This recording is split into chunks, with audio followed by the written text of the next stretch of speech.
You are listening to the Overthinker's Guide to Joy, episode 59. This is the one where we're going to talk all about codependence. Let's dive in. This is a podcast for overthinkers, overdoers, and overachievers who are tired of feeling overanxious and just want to feel better. I'm your host, certified life coach, Jackie Dukrenis. Hey there, and welcome back.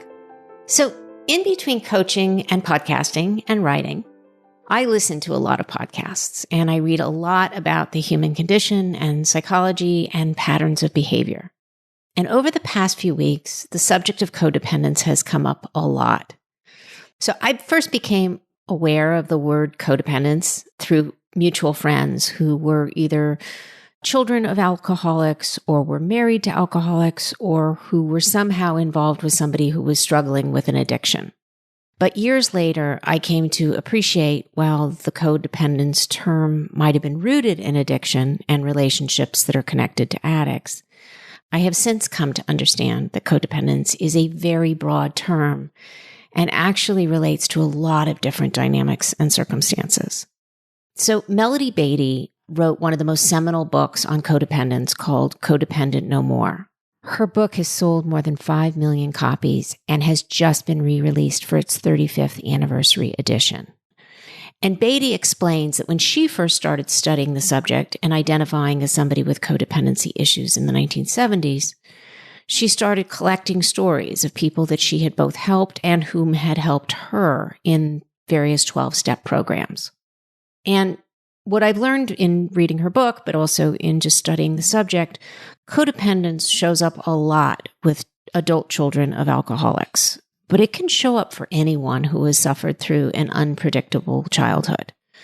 Now, in Beattie's book, which I will link in the show notes, she redefines codependence as a codependent person is one who has let another person's behavior affect him or her, and who is obsessed with controlling that person's behavior.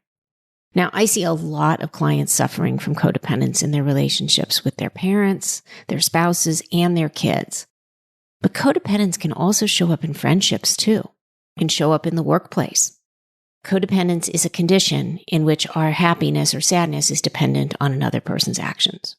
Now, the most classic example might be the wife of an alcoholic who believes their difficult marriage would be fine if their spouse would just stop drinking or drinking less. Now, the addict or alcoholic may or may not promise to cut back or get sober, but for whatever reason, that promise just doesn't get fulfilled. The alcoholic either continues to lie or make excuses or get defensive about their condition, while the codependent starts fostering feelings of anger, hostility, fear, and a loss of control. Now, the codependent, who may or may not have their own substance abuse issues, they may tolerate the abusive, toxic, or dysfunctional relationship because they simply don't know how to get out. They just don't know how to leave it. They're too attached to rescuing their partner, or they're too beaten down by the dysfunction to trust themselves to move on. But there are so many other kinds of codependence. It's not just alcoholism or drug addiction. There's the parent and child who rely so heavily on each other for physical, emotional, or mental support that there's no boundaries. The parent who is only happy when their child is happy, and the child is rarely happy because they're so codependent on the parent. It's a form of arrested development, and it can often be a self-destructive pattern for both parties, even in the absence of chemical abuse. And then there are other types of addictions that lead to codependence. Alcohol and drugs, again, are the most common, but addiction comes in the form of gambling, shopping, sex, and even relationship addiction. And relationship addiction is defined as not having any identity outside of a particular relationship. This is most common in romantic partnerships, but as I mentioned, it can show up in platonic friendships too. Codependence is basically the loss of self, the loss of one's self-confidence, the loss of one's ability to make a decision alone, the loss of knowing what one wants or even needs outside of a codependent relationship. We all have a little codependence on someone or something. Look, when we're young, we are dependent on our parents or caregivers for food, shelter, safety, and love. This isn't abnormal. This isn't negative. This is just what it is. And our jobs as parents is to teach, love, protect, and take care of our children. We need to make sure they're fed and safe and healthy and educated.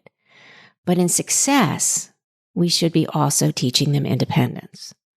Now, it's a balancing act for sure to give unconditional love while providing a container for boundaries and rules. And hopefully, in success, we form a deep lifetime bond with our kids while trying to push them forward so that they can one day fly out of the nest. So obviously, the goal is that we raise our children to fly on their own, but still maintain a close enough relationship that bonds us and connects us for as long as we're, on Earth. But in some parenting relationships, the lines get blurred.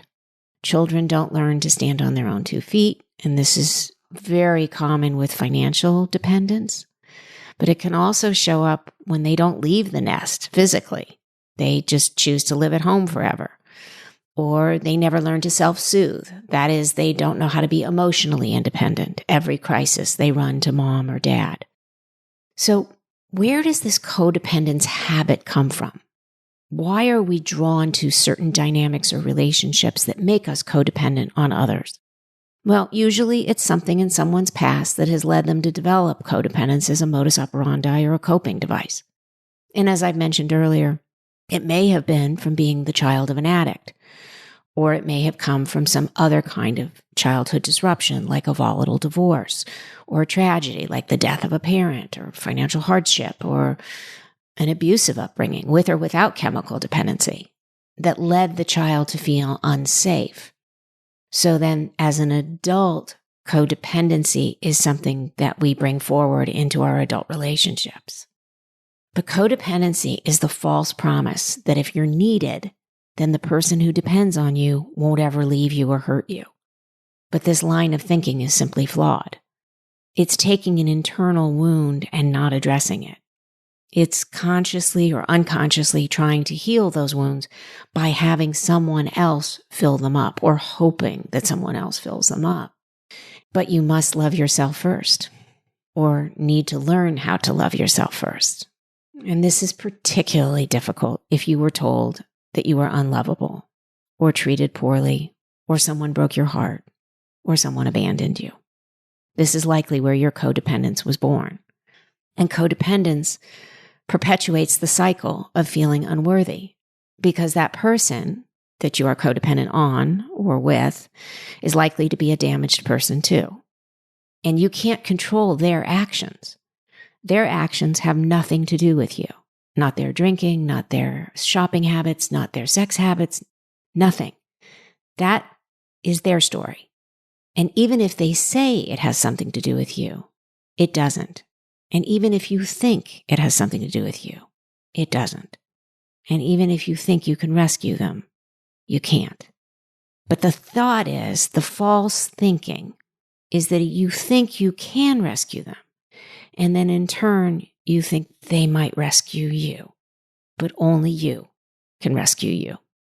So when we're in a codependent relationship, we often think that if we were just strong enough, pretty enough, skinny enough, rich enough, smart enough, devoted enough, then and only then the other person wouldn't drink, gamble, cheat, shop, compulsively eat, lose their temper, or whatever their addiction or drama is.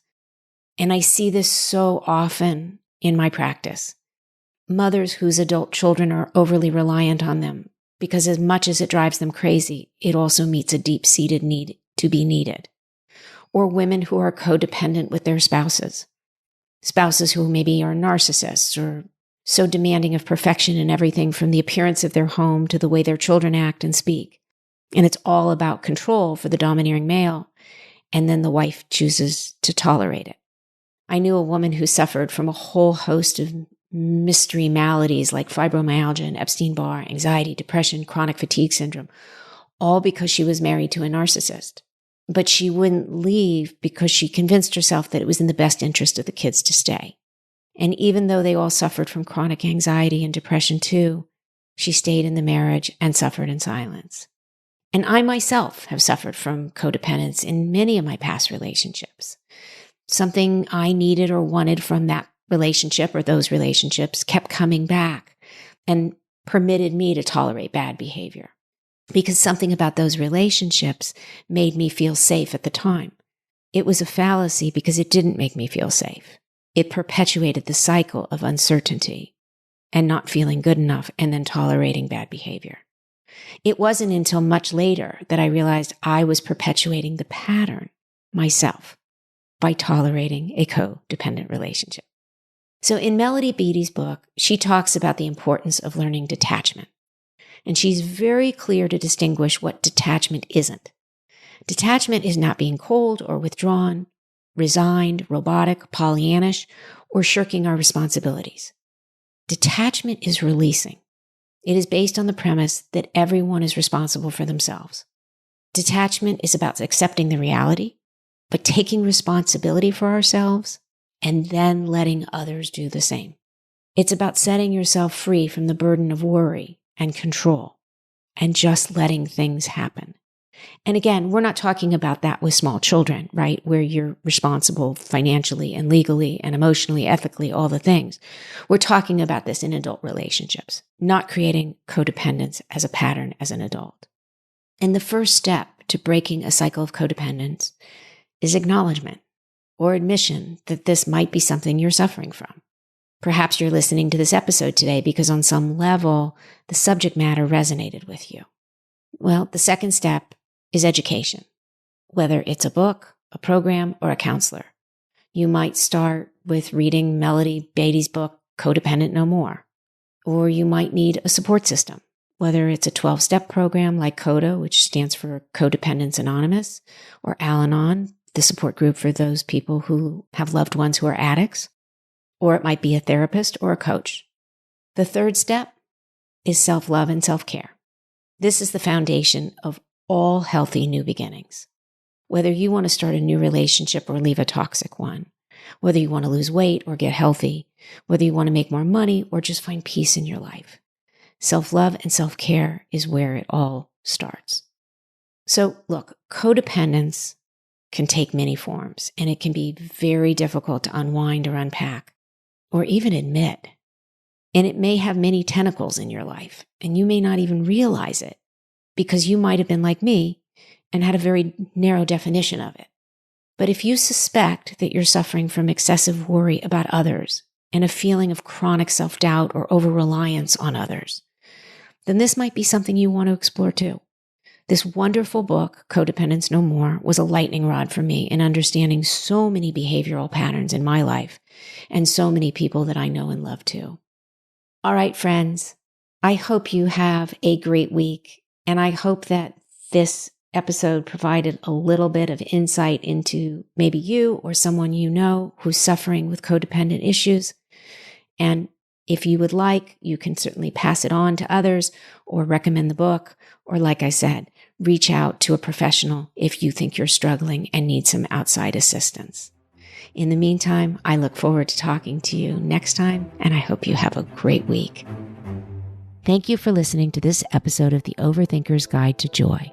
If you're enjoying these episodes, please subscribe or follow this podcast so you can always be in the know when the next episode drops. If you would like to learn more about working with me as a coach, you can connect with me through my website at JackieDeGrenis.com. That's JackieDeGrenis.com.